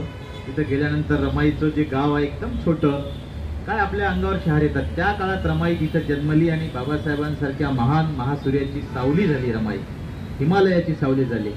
आणि त्या रमाईचं स्मारक बाबासाहेबांचं तर आता सगळ्या जगामध्ये आहे. म्हणजे बाबासाहेबांचे सगळ्या जगात जास्तीत जास्त पुतळे आहेत, बाबासाहेबांवर सगळ्यात जास्त पुस्तकं लिहिलीत, बाबासाहेबांवर सगळ्यात जास्त गाणी लिहिलीत आणि बाबासाहेबांची सगळ्यात जगामध्ये सगळ्यात एक महामानव आहे की त्याची जयंती सगळ्यात जगामध्ये साजरी होते. बाबासाहेबांचं कर्तृत्व जेवढं विशाल आहे त्या कर्तृत्वाला महामाया रमाईची सुद्धा मोठी साथ आहे. आणि तुम्ही रमाईला पुढे नेण्याचं काम करताय आणि सातत्यानं करतायत. गायकवाड साहेबांची मी आता 20 वर्षापासून झालं, म्हणजे 15 वर्षापासून त्याला ओळखतो. सातत्यानं समाजासाठी काम करतायत. ही फार असे कमी लोक आहेत समाजामध्ये की ते खऱ्या अर्थानं बाबासाहेबांचा जे बाबासाहेब म्हणाले होते की मी जो हा रथ आणलेला आहे, जर तुम्हाला पुढे नेता येत नसेल तर तो मागे सुद्धा खेचू नका, आहे त्या ठिकाणी ठेवा. पण आपल्यातलेच बरेच लोक त्याला मागे खेचायचा प्रयत्न करतात, कारण बाबासाहेबांमुळे लोक खूप हुशार झाली, शिकली, शहाणी झाली आणि त्याच्यामध्ये तू मोठा का मी मोठा अशी स्पर्धा झाली आहे. एकमेकांपेक्षा मी हुशार आहे, तू हुशार आहे, म्हणून आपल्या चळवळीचे खरं तर तुकडे झाले आहेत. फार विद्वान लोक आहेत. शिक्षणामध्ये आपल्या समाजाचं 71% प्रमाण आहे, सगळ्यात जास्त सगळ्या क्षेत्रात. मीडियामध्ये लोक आहेत, हेल्थमध्ये आहेत, IAS मध्ये आहेत, IPS मध्ये आहेत, सगळ्या क्षेत्रामध्ये आहेत. आणि पूर्वी आपली अवस्था काय वाईट होती. आणि मला आठवते की माझ्या गावामध्ये लोक मेलेली ढोरं ओढायचे, लोक मातंग समाजाचे ते वाडे माय म्हणून लोकांच्या घरोघरी ते कुटके शिळे हे करायचे. अशी अवस्था आम्ही स्वतः अनुभवलेली आहे. आणि आज आपण कुठे आहोत? पंचतारांकित सगळं आपलं आयुष्य बाबासाहेबांमुळं घडलेलं आहे आणि त्याला कारण म्हणजे शिक्षण. बाबासाहेब आंबेडकर म्हणाले होते की शिका, संघटित व्हा आणि संघर्ष करा. म्हणून बाबासाहेब जर शिकले नसले तर आपल्या समाजाची किंवा काय अवस्था झाली असती याचं वर्णन एका कवीनं फार छान केलंय. बंजारा समाजात आज मुस्लिम, बंजारा, मराठा लोक सगळे जयभीम म्हणतात. फार बाबासाहेबांना अभिप्रेत होतं की मला सारा भारत बौद्धमय करायचा, बुद्धांच्या विचारानं न्यायचा, म्हणजे नुसता बुद्धिस्ट समाज नाही करायचा.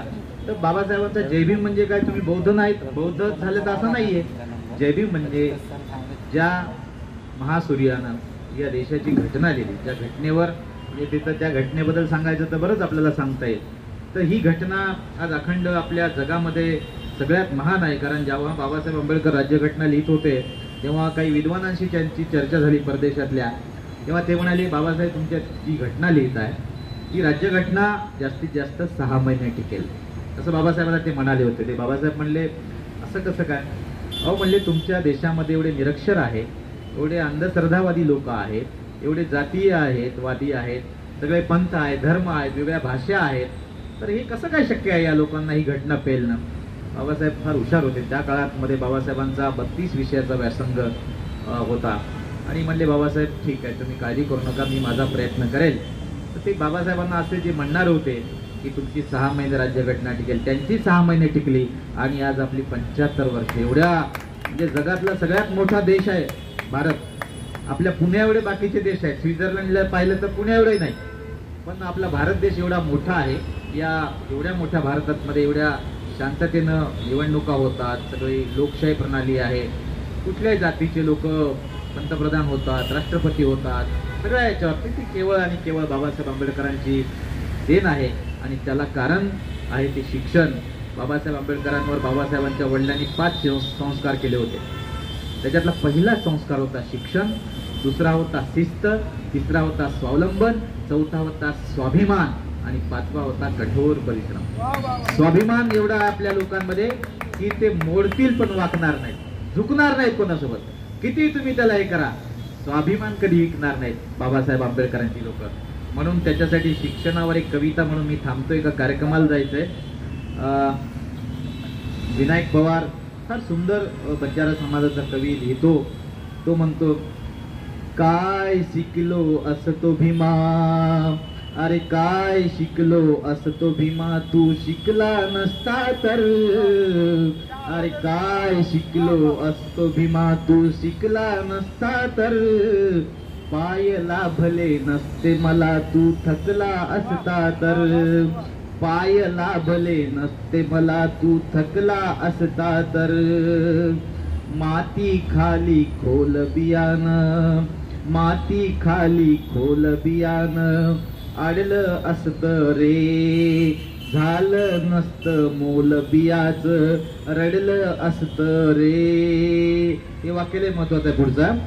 मोसम तुझ्या पेरणीचा, मोसम तुझ्या पेरणीचा चुकला असता तर, काय शिकलो असतो भीमा, अरे काय शिकलो असतो भीमा तू शिकला नसता तर, पाय लाभले नसते मला तू थकला असता तर, या हसण्याचं पीक साहेबा दिसलं असत का, असं आनंदी घरट आमचं असलं असत का, अज्ञानाचा डोंगर भीमा, अज्ञानाचा डोंगर भीमा फुटला नसता तर, काय शिकलो असतो भीमा, अरे काय शिकलो असतो भीमा तू शिकला नसता तर, पाय लाभले नसते मला तू थकला असता तर, उस तोडीतच पाचट खाऊन, उस तोडीतच पाचट खाऊन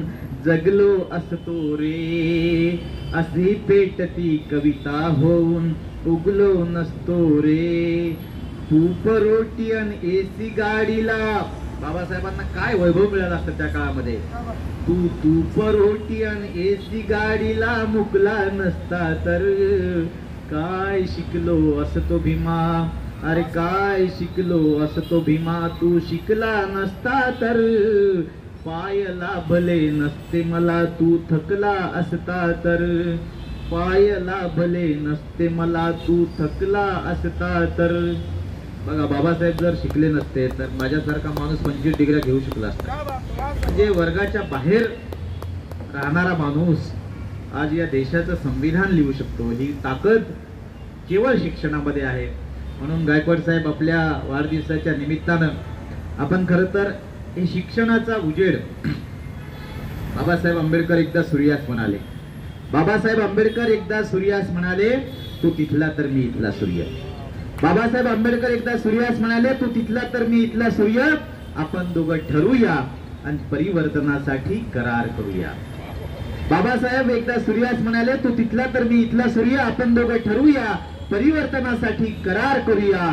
तू ताऱ्यांना प्रकाशमान कर, मी या साऱ्यांना प्रकाशमान करतो. तू ताऱ्यांना प्रकाशमान कर, मी या साऱ्यांना प्रकाशमान करतो. माझ्या मते हा प्रकाश अशा कार्यक्रमाच्या निमित्तानं आपण जनमानसामध्ये पेरत जाऊया. असे उत्सवाचे, मी तर वाढदिवसाच्या फार म्हणजे मला फार चांगलं वाटते. जीवनामध्ये उत्सव प्रिय असलं पाहिजे माणसाने, उत्सव साजरे केले पाहिजे. आणि तुमचा वाढदिवस आता पुढच्या वर्षी खूप चांगला करू आपण. यावर्षी एवढे कमी लोक आहेत, 50 तर किमान 500-1000 लोकांचं चांगला करूया. कारण चळवळीच्या कार्यकर्त्यांना बळ देणं ही आपली सर्वांची म्हणजे ही आहे, जबाबदारी आहे, नैतिक जबाबदारी आहे. निश्चितपणे गायकवाड साहेब तुमचं काम एक दिवस या कामाची दखल चांगल्या पद्धतीनं घेतली जाईल याची आम्हाला खात्री आहे. आपण आपल्या कन्येला घेऊन, म्हणजे काही माणसं कृतिशील काम करतात आणि काही लोक तर फार आपण हे कृतिशील काम केलंय की रमाईचं एवढं आपल्याला हे सगळं मिळालेलं आहे. त्याच्यामध्ये निश्चित पुण्यामध्ये तुमचं फार मोठं योगदान आहे. पुन्हा एकदा तुम्हाला मी खूप खूप शुभेच्छा देतो. आम्ही आपल्या सोबत कायम आहोत आणि ती साथ आंबेडकरी चळवळ गतिमान करण्यासाठी आपण पुढे घेत जाऊया. एवढं बोलतो आणि थांबतो. जय हिंद. भगवान गौतम बुद्ध, परमपूज्य नेते डॉक्टर बाबासाहेब आंबेडकर, माता रमाई, माता भीमाई, छत्रपती शिवाजी महाराज, शाहू महाराज, अण्णाभाऊ साठे, सर्व महापुरुषांना अभिवादन करू. आज महामाता रमाई भीमराव आंबेडकर स्मारक समितीच्या वतीने म्हणून या पद्धतीने आपण सर्वजण आलात आणि कार्यक्रमाची शोभा वाढवली, त्याबद्दल मी तुमचे सर्वांचा आभार मानते. आज त्यांचा कार्यक्रम ते असं घेणार होते की घर तिथं संविधान, परंतु त्या परवानगी न मिळाल्यामुळं हा कार्यक्रम आपण रद्द केला. परंतु इथे सारखं आपण घर तिथं संविधान हा कार्यक्रम आपण चालूच ठेवणार आहोत आणि त्यामुळे आपण सर्वजण इथे आलात त्याबद्दल मी तुमचं सर्वांचा आभार मानते आणि त्यांचं पुढील आयुष्य सुखा समृद्धीचं भरभराटी जावो, त्यांचे इथून पुढे ज्या काही इच्छा आकांक्षाचे सर्व पूर्ण होऊ आणि अशीच रामायणची आणि इतर सर्वांची सेवा अशीच त्यांनी करत राहोत. एवढंच बोलून मी माझे 2 शब्द संपवते. जय भीम, जय महाराष्ट्र, जय भारत.